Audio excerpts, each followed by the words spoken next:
Fa anatin'izay tontolo ny lalao izay ihany taorian'ny fisarihana lalao peon-dimy fa 5 sy 6 no tanterahana omaly dia olona 3 no tsara vintana ka nahita ny laharana 4 milahatra ary nahazo ny vola mitentina 400 sy 7 sy 7 sy 4 sy ariary avy. Olona 7 kosa no nahita ny laharana 3 ary nahazo vola 700 sy R1 ariary sy tsirairay avy.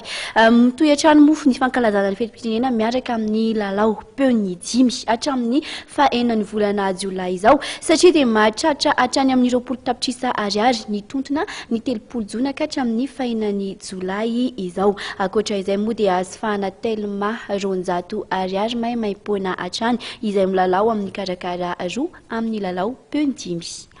Fantanterahana omaly kosa ny fanaovana sy ny fiarahamiasa teo amin'ny banky BOA Madagasikara sy ny orinasa Telma Madagasikara. Ny tanjon'ny fiarahamiasa moa dia ny hanomezana ny tolotra paky salaria amin'ny sarany mirary ho an'ireo mpiasa eo anivon'izany orinasa mpifandraisan-davitra izany. Ny paky salaria sy ireo tolotra enina misy ao aminy toy ny compte chèque, compte épargne, découvert automatique, carte de retrait, bifone, bi-SMS ary fiantohana na assurance amin'ny sarany mirary no atolotry ny BOA Madagasikara an'ireo mpiasa eo anivon'ny Telma izay liana amin'izany.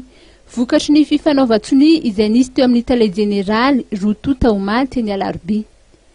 Misy ihany koa ireo fahazahoana tombony hafa raha tsy ilaza afa-tsy amin'ny tolotra pré-immobilier akany.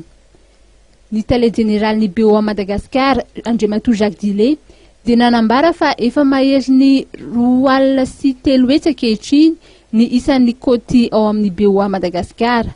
Fantatra fa mikendry ny fanatsarana ny fiainan'ny vahoaka amin'ny ankapobeny ity banky ity.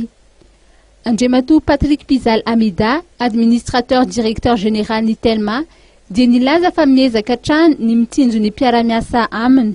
Araka ny voalazany dia ajainy ireo mpiara-miasa aminy izay voalohan-karenan'ny Telma.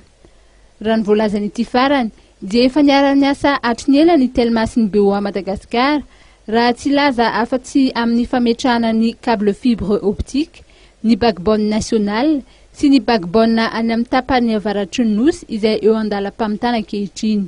Nambara ny tale jeneraly ny BOA fa anisan'ny jerena ny isan'ny mpiasa sy ny fahamatoran'ny orinasa iray mialohan'ny anatanterahana fanaovana sy ny fiarah-miasa tahaka izao.